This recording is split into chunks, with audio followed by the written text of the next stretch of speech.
Pokoknya saya terima bersih uang per hari itu dapatlah 200-300 ribu bersih ya. Gaji suami saya real nggak kepake. Biarpun saya kucel, biarpun penampilan saya kayak gembel, yang penting kan tabungan saya banyak di mana-mana. Saya bukan tipe istri yang suka berpoya-poya menghabiskan uang suami.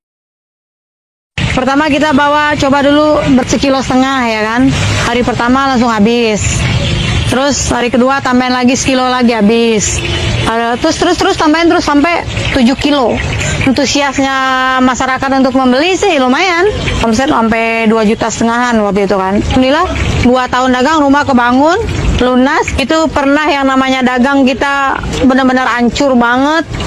Yang namanya makan, saya punya anak waktu itu baru 2. Saya nggak pernah ngalamin yang namanya makan tuh kurang gitu ya. Itu cuma makan mie 1 bungkus doang tuh berempat. Anak saya 2 sama saya sama suami saya.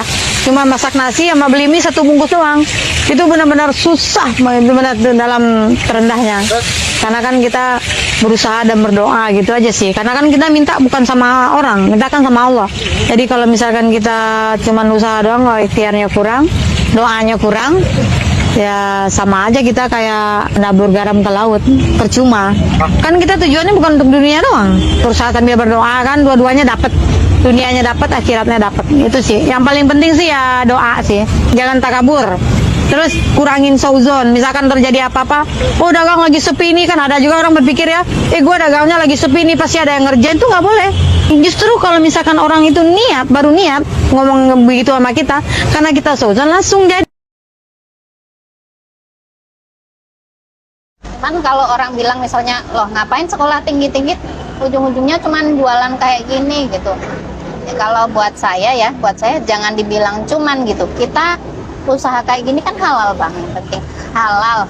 Kita mau usahanya sekecil apapun kita bosnya. Kalau dibilang rugi atau enggak gitu, sayang atau enggak pendidikannya, enggak lah, enggak sayang, enggak bakalan sia-sia. Ya pasti kita bisa nanti anaknya sekolah kita ngajarin, anaknya lebih pintar dari yang lain, mungkin kayak gitu. Idealnya saya jadi guru bahasa Inggris gitu. Mungkin kalau dibilang kerjaannya kasar atau apa, enggak juga. Saya enggak capek, ini saya ngerjainnya enjoy, saya ngerjainnya santai gitu kan.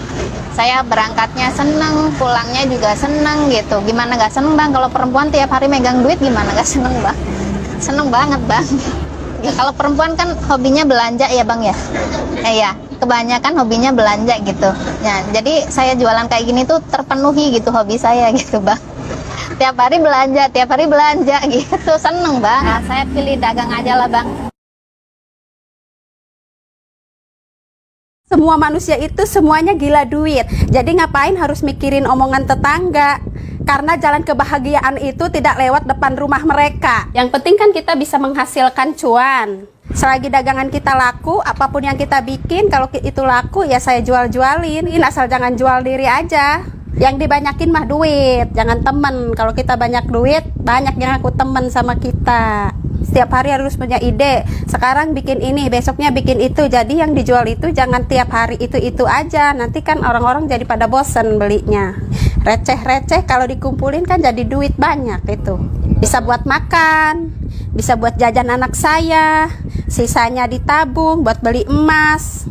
Gaji suami saya real nggak kepake, saya kumpulin buat beli pesawat. Nah, kita kan harus saling membantu dalam berumah tangga. Jangan selalu mengandalkan gaji suami. Satunya ini 5.000. 5.000? Iya. Emang ada untungnya? Ada. Kalau nggak ada untungnya nggak bakalan saya jual, saya makan sendiri. Emang kalau 5.000 tuh buat teteh untung berapa?